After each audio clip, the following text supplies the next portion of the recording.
Have you ever noticed that there's a lot of things that don't make sense in Sonic the Hedgehog games? Wait a second, you're telling me that a blue superpowered talking hedgehog doing this sounds a little outlandish?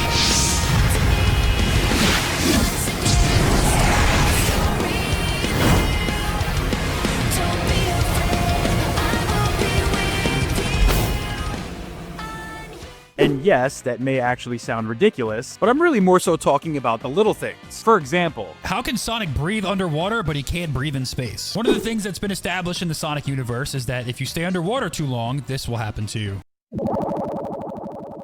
The very premise that Sonic could drown underwater would assume that oxygen exists within the Sonic universe. So how in games like Sonic Adventure 2 are the characters all able to go into space and be able to breathe when there's no oxygen in space? Make it make sense. Why are there murals of Sonic in Angel Island? So in Hydrocity Zone in Sonic 3, if you look at the walls, you will see that there are little murals of Sonic. We also can't forget the most famous one of them all, the mural on Angel Island that depicts Super Sonic fighting against Eggman, but there's more on that later in this video. How fast is Shadow the Hedgehog's actual speed? So Shadow the Hedgehog, one of Sonic's biggest rivals, in terms of speed and power is pretty much the equivalent. How does he do this? Well, allegedly the source of his speed is actually his air shoes. If you were to take these air shoes away from Shadow and he couldn't skate around, how fast exactly would he be, and would he be able to keep up with Sonic? It doesn't seem like that would be the case, and it's kind of this situation where it's like this natural ability versus the man-made talents of Shadow. Why can't classic Sonic talk? So all throughout Sonic Generations, classic Sonic is mute and he cannot speak. All he can do is just make little gestures. It's kind of odd considering the fact that classic Tails, who appears in Sonic Generations, can also speak, as well as obviously modern Sonic having the ability to speak in the same game. Here's a live look at classic Sonic speaking in the recent Sonic and Shadow Generations Twitter takeover. Don't you ever say anything? Wow, Sonic. I liked you so much more before. Oh, come on, his response makes sense to me. Couldn't have said it better myself. How does Charmy B not know who Dr. Eggman is in Sonic Heroes? So, in Knuckles Chaotix, which is obviously the debut of Team Chaotix, Dr. Robotnik is a character that you fight in the game. One of the characters that's playable in Knuckles Chaotix is Charmy B, so clearly there's been a meeting between Charmy and Dr. Eggman before. In Sonic Heroes, there's dialogue that suggests he has no idea who he is. Just part of the job. That's the evil genius, Dr. Eggman. Doctor who? Yes, let me show you who I really am. How does Dr. Eggman afford materials? Do you all know in the modern year 2025 how expensive it is to purchase a home or build a home? Okay, now take the price of owning a home and multiplying it astronomically. For example, look at New York City. The estimated total market value for all properties in New York City, according to the city's Department of Finance, was around 1.4 trillion in fiscal year 2023. So how in Sonic games is Dr. Eggman able to afford to build giant factories, thousands of state-of-the-art robots, giant high-tech air fleets, giant cities, spaceships, amusement parks, you name it? I feel like the total valuation of the Eggman Empire probably reaches somewhere in the billions, if not trillions of dollars. You would think that since Eggman is probably designated the enemy of humanity and probably has like financial sanctions against him, so who would even accept his currency? What happened to the humans in Sonic? One of the things that people love to hate on in Sonic games is the inclusion of human characters. In the early days of the Sonic games, they were intended to look hyper-realistic like real humans. I mean, look at the humans in Sonic 06. These are about as hyper-realistic as it gets.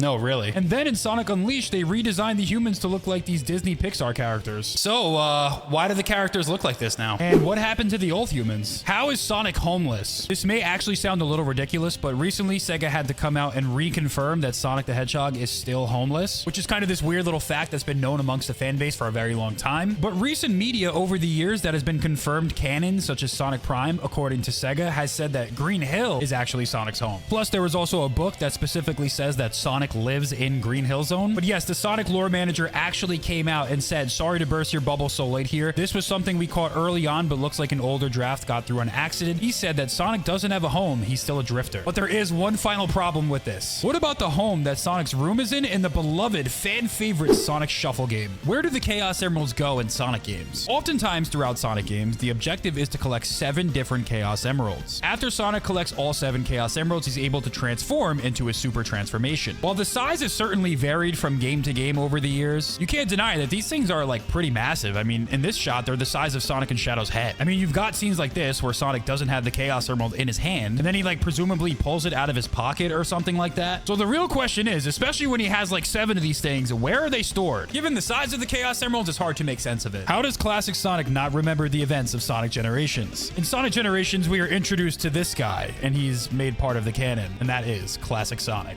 In 2011, Sonic Generations was released, and there was 2 different versions of Sonic running around at the same time. In Sonic Generations, the classic Sonic zones that are featured are Green Hill, Chemical Plant, and Sky Sanctuary. The rest of the zones that classic Sonic will visit in the game are places that he has not yet experienced. So when classic Sonic is sent back into his own timeline, how does he not remember the events of Sonic Generations? Also, by the way, he comes back in Sonic Forces, so the timeline should be all messed up. We know that the modern cast does remember classic Sonic because Tails explicitly says, "Oh, you're Sonic from that other dimension, aren't you?" in Sonic Forces, implying that generations happen and they all remember it. So modern Sonic should already know what's going to happen in the future, especially when he experiences them in the present. And I think previously the easiest way to explain this was to just assume that there was a timeline split between modern and classic, but this was all debunked when in 2022 Sega hired a lore manager and created a lore council to ensure that the Sonic universe is more meaningfully connected. One of the things that Sega made sure to do after this lore team was established was during a Tales Tube episode, they actually came out and debunked the fact that there's 2 timelines. They said that there's only one timeline. Classic Sonic is simply a younger version of Sonic. Plus, by the way, all the characters do remember the events of Sonic Generations. So that leaves us with more questions and answers. How does classic Sonic not remember the events of the future? Why does Amy Rose confuse literally everyone for Sonic the Hedgehog? In the 2000s era of Sonic, Amy Rose had a much different personality. One of the things that she did often during these games was mistake random hedgehogs for Sonic. For example, in SA2, she thought that Shadow was Sonic, and she ran up and hugged him in the middle of a government prison facility. She then later made the same exact mistake in Sonic 06 when she randomly ran up on Silver the Hedgehog, thinking that he was Sonic and gave him a hug as well. The only problem is that Shadow and Silver and Sonic are 3 different colors, so I don't understand how she got Silver confused with Sonic, and what is she doing on a random rooftop looking for him? Like, out of all places, why would she find him on a roof? What's funny is that it's revealed in Sonic Battle that Amy has this like innate sense to be able to conjure up images of Sonic within her head, so perhaps her intuition was just a little off. And then to complete the Amy Rose misidentifying Sonic trilogy, in Sonic Unleashed she runs up on the Werehog and gives him a hug just like the other games, but this time she doesn't even recognize him, despite the fact that in this game it is actually Sonic. But even then, the Werehog has way different proportions than all of these other characters as well. There's this theory going around that Amy Rose could potentially be blind, but I don't know if I'm buying that. Let's move on to the next one. In Sonic Adventure 2, why does Gun mistake Sonic for Shadow? Perhaps one of the most famous mix-ups in the entire franchise. I mean, the game literally starts off with Sonic being arrested by Gun because he was mistaken for Shadow. Now, there's actually a couple problems with this. It's kind of like the progressive galaxy brain meme where like in the first tier, there's something a little simple. And in the first tier, I'd put something along the lines of Sonic and Shadow don't necessarily look alike. I mean, I guess, but there's way larger lore implications for this that would progress us into the galaxy brain tier. And that would be, how did Gun mistake Sonic for Shadow when they're the ones specifically responsible for locking Shadow up for 50 years? There was literally a direct confrontation between Gun and Shadow at the Gun base as well. Gun is fully aware of Shadow's identity, so why are they specifically after Sonic and trying to pin Shadow's crimes on him? Could it be a simple mistake from the rank and file agents of Gun? Maybe. But could there be a larger conspiracy at play? Well, I do have a full video dedicated to this topic, so if you'd like to watch it, make sure to go check it out after. But as of right now, this is something that kind of just doesn't make sense. How does Eggman not know that Sonic is alive in Sonic Unleashed? Hear me out. At face value, yes, it makes sense that Eggman might think that Sonic is dead after literally yeeting him onto planet Earth. Later on in Sonic Unleashed, when we arrive to Missouri, Eggman is terrorizing the villagers, and Sonic shows up to save the day. Yo, Eggman!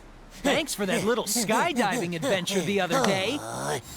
I should have known you'd still be alive, you stubborn little hedgehog. There's one thing with this interaction, though, that I always found odd. That is because Eggman is recognizing Sonic being alive for the first time in this scene. However, earlier on in the game, there's seemingly a direct confrontation between Sonic and Eggman during the tornado mission. Well, Sonic, prepare to be sunk.